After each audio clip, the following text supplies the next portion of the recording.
Custo de vida, emprego e desemprego, cesta básica, tarifas públicas, salário mínimo. Agora, na Brasil Atual, a análise do DIEESE. E nós vamos fazer contato agora com a supervisora de pesquisas do DIEESE, Patrícia Costa. Bom dia, Patrícia. Bom dia, Glauco. Tudo bem? Tudo certo. Patrícia, ontem o DIEESE divulgou os resultados da Pesquisa Nacional da Cesta Básica de Alimentos, que é realizada mensalmente, mostrando que o custo médio da cesta básica aumentou em 13 cidades e diminuiu em 4. As maiores altas foram registradas em Campo Grande, 3,48%, Belo Horizonte, 2,45% e Brasília, 2,1%. Que outros destaques você traz para a gente dessa pesquisa, Patrícia? Olha, a gente observou entre julho e agosto o aumento de vários produtos por conta da situação climática. Então, a geada acabou impactando bastante em produtos como o café, por exemplo, onde já se tem a expectativa de que esse clima, essa geada, ela tenha comprometido a safra não só desse ano, mas também do ano que vem. E aí a expectativa faz com que o preço acabe subindo. E aí o produtor ganha mais e o consumidor paga mais pelo café.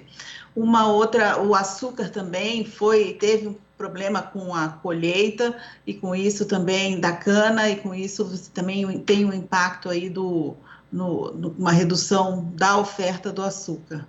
Leite e manteiga, eles também têm essa alta, eles já vêm num processo de alta, porém com a pastagem seca e também por conta do frio, mas principalmente por conta da seca, isso dificulta, reduz a oferta no campo, e aí como você tem uma demanda grande por conta das indústrias de laticínio, você acaba eles pagam mais por esse leite e aí os derivados chegam mais caros. Mas eu acho, Glauco, que vale comentar que 2 produtos tiveram redução, arroz e feijão. E essa redução se dá principalmente por conta da queda da demanda, ou seja, há uma demanda menor, o feijão vem num preço muito alto e a população brasileira busca substitutos para o feijão, porque o nível de preço faz com que seja impossível você comprar. Então, tem uma diminuição da demanda tanto do arroz quanto do feijão. No caso do arroz especificamente, há já uma demanda também por conta dos altos níveis de preço. E é terrível esse dado porque mostra que as pessoas, dada a carestia alta do preço dos alimentos e dos preços em geral, acaba deixando de se alimentar e às vezes se alimentando muito mal também, Patrícia. Então a qualidade, não só a segurança alimentar, mas a própria qualidade da alimentação do brasileiro tem caído de uma forma geral. O brasileiro vem comendo menos, né? O brasileiro, principalmente as famílias de baixa renda, vem comendo menos, vem comendo mal, buscando substituição. Por exemplo, a carne bovina de primeira foi um outro produto que a gente também observou queda, e a queda ela se dá muito por conta da dificuldade que o brasileiro tem de comprar essa carne de primeira.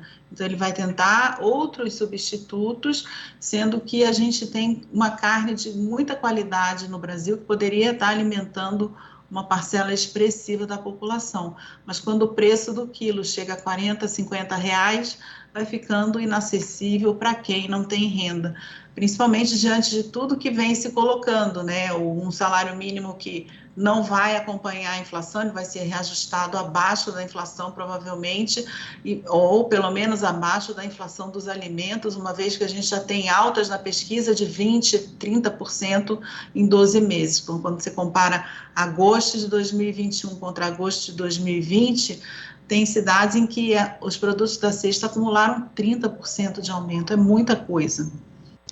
E essa relação com o salário mínimo é preciso mesmo ser destacada, Patrícia, porque eu vendo aqui os dados do levantamento, entre agosto de 2020 e agosto de 2021, o preço do conjunto de alimentos básicos subiu em todas as capitais, percentuais que oscilaram entre 11,9% em Recife e 34,13% em Brasília. Lembrando que o salário mínimo teve o reajuste que não chegou nem à metade do menor aumento que foi do Recife, né? Primeiro teve ali um ajuste, né, conforme a inflação de 4,11%, aí teve ali mais 0,58% na MP final, que definiu o valor do salário mínimo no começo do ano, mas quando a gente soma os dois ali, quer dizer, é quase 7 vezes menor do que o aumento da cesta básica em Brasília, por exemplo. Então é algo que, assim, a política, a falta de uma política de valorização do salário mínimo junto com a inflação é uma combinação muito, mas muito ruim para os trabalhadores de baixa renda, Patrícia. E se você soma esses aumentos dos alimentos, mais 30% do aumento do gás, mais a quantidade de reajustes na energia elétrica, vai se tornando inviável. E aí o cenário é esse que você tem nas cidades. São pessoas que não têm onde morar, são pessoas passando fome, são pessoas que vão buscar estratégias de vida porque elas não conseguem ser incluídas, porque a contrapartida disso seria que as pessoas pudessem ter renda ou pudessem ter acesso ao trabalho, mas isso não vem acontecendo também.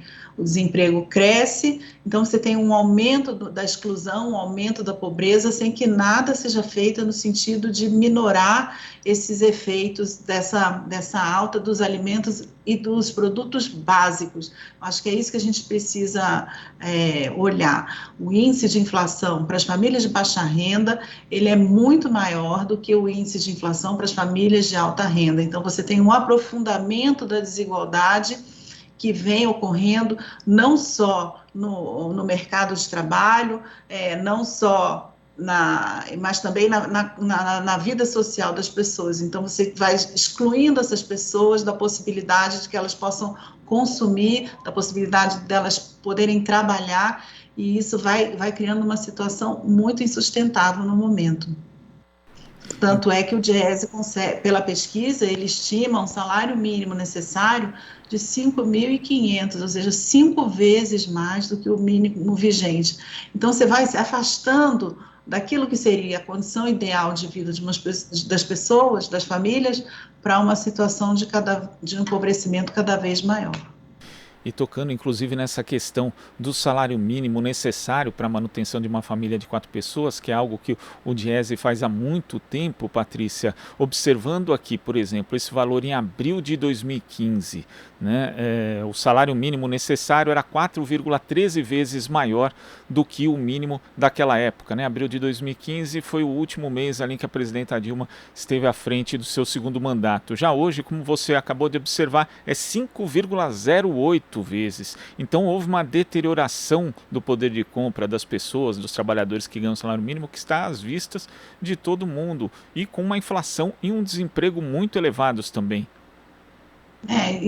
Estão crescentes, porque não tem perspectiva, né, nem de resolver a questão da inflação, muito menos a questão do emprego e do mercado de trabalho, uma vez que não se vê políticas. Quais são as políticas que estão sendo feitas para que o Brasil possa entrar numa rota de crescimento?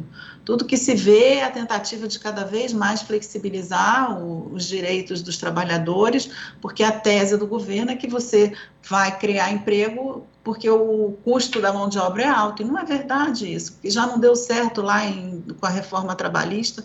Então, enfim, você acaba tendo um cenário de uma extrema exclusão e de uma conta muito alta para brasileiros que não têm, que já passam necessidade, que já vem passando necessidade desde a mudança de orientação do governo, né? A partir do momento que você passa a ter um governo que vai privilegiar determinados setores, que privilegia a exportação, que acaba com as políticas agrícolas internas, que não estimula a agricultura familiar, que não estimula a população a ficar no campo, você começa a ver que existe uma prioridade. E aí, quem vem pagando essa conta sistematicamente, mesmo antes da pandemia, são as famílias de baixa renda.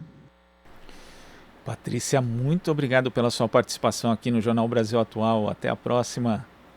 Eu agradeço, tchau. Conversamos aqui com a supervisora de pesquisas do Diese, Patrícia Costa. Você está ouvindo Jornal Brasil Atual. As notícias que os outros não dão.